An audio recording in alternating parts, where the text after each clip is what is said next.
until you have had the taste of finishing, you will not respect yourself.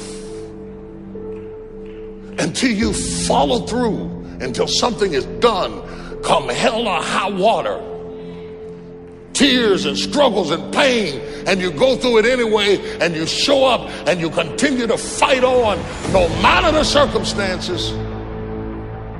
After a while, something begins to wither inside of you. How do you do that? How do you change your mind away from fear to big, hairy, audacious goals? How do you do this thing where you become what you think about? How do you think about something different? Well, you do what you're doing now, but you do it on such a consistent basis that it changes the makeup and the shape of your psyche, your spirit, and your future and your destiny. You need to learn to think, because thinking makes you act effectively in the world. Thinking makes you win the battles you undertake, and those could be battles for good things. If you can think and speak and write, you are absolutely deadly. Nothing can get in your way. Number one thing in your world is not your education. It's your dream. So what you dreaming about, y'all? What you still dreaming about? What is God still showing you in your imagination? What are you so afraid of? Why would you not take that leap and go for it before you mess around and die? Why would you not go and see what God really got for you before you leave this world? Why would you hang on to a job? If you live in paycheck to paycheck right now, when you retire, they're going to give you 1/3 of what you can't live on now. They're going to give you a gold watch and a turkey, and they're going to set you on out to pasture. If I was you, before I leave this world, I'd go see what God really got for me. Just take a chance. Now here's why you should take the chance. Name me one time God has not pulled you through. Just name it. Name the one thing God has never pulled you through. If he ain't pulled you through it, he's currently pulling you through it right now. And the reason I know I'm telling the truth is because you're sitting in here. If God was through with you, he wouldn't wake you up no more.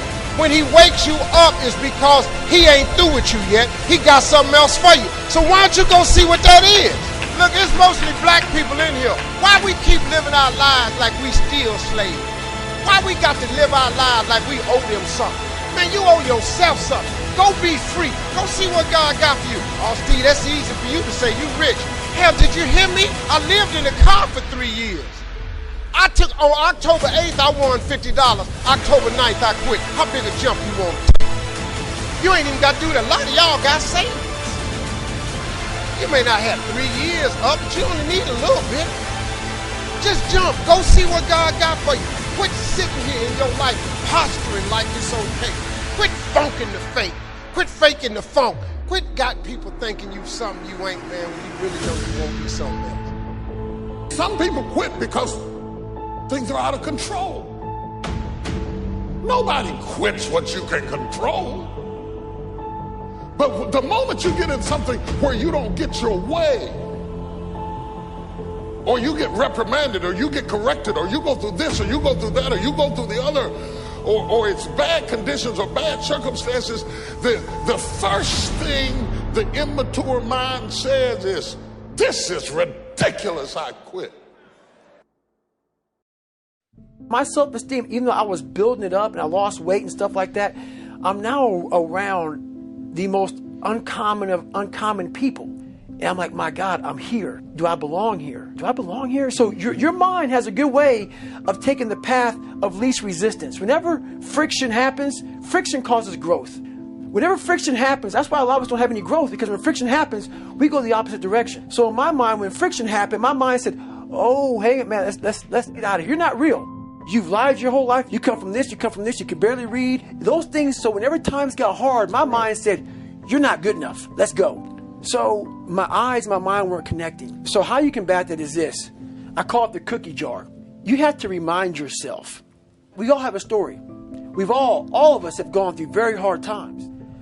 But when we're in a hard time, our mind has a way of forgetting what all we've overcome. I have a way of taking 1 second when I want to quit and saying, okay, you endured this.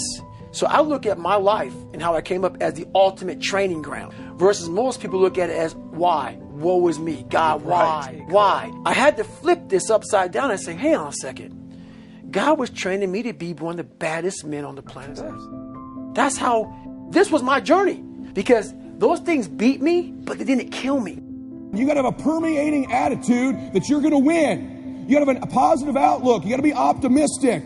You got to know you're going to win. You got to, right now, you got to say, I'm going to win. I don't mean just this contest. I don't mean the contest. I mean, I'm going to win. I'm going to win. My life is going to win. There's going to be a victorious life here. Because listen to me, the price you pay for losing here is too extreme.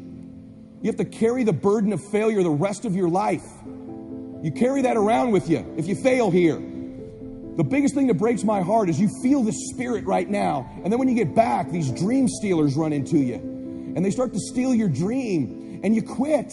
You give up. You got to decide I'm going to win. You got to decide that the failure part of carrying failure, you've been exposed to what your life could be. If you fail here, the price is extreme. It's forever. You carry the failure forever. I'm being honest with you. I meet people oftentimes that say, I was in WFG, you really changed my life with this meeting, but. And they put their heads down. They've been carrying it. They carry it. They see these Facebooks and Instagrams and what we're doing. You got to know you're going to win. You got to sell out. Yeah, I'm telling you, you got to become a sellout. You need to sell out. You need to get obsessed. You got to get relentless. You got to be a road dog. You got to get intense. That's what you got to do. You got to put your head down for a 4 to 6 year window. I don't care if you're brand new or you're one of these front rows. We need 4 to 6 years right now, like the best you ever had. You can feel it from me right now. I've been doing this 25 years. I haven't felt like this in 20. This is going to be the best run we've had. We're playing offense again. We're selling the dream again. You can feel it. We got some swagger at this convention, don't we? You can feel it.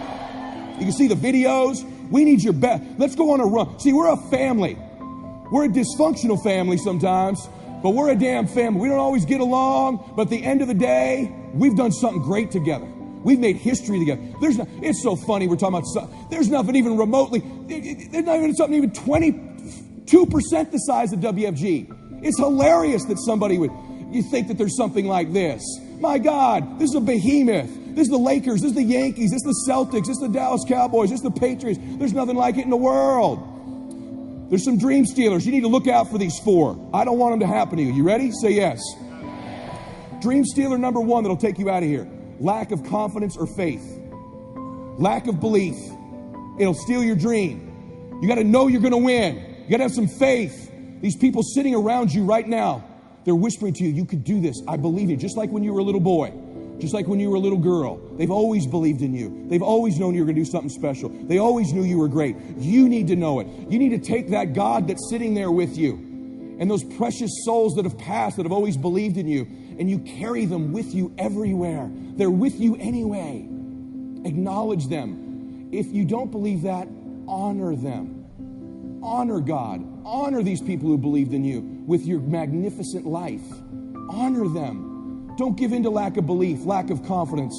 Don't ever do that again. Don't do it in WFG or out of WFG. You were made to do something great. You're special. You were made in the image of God. Something awesome supposed to happen for you. And those of you that have made something awesome happen, something even more awesome supposed to happen for you.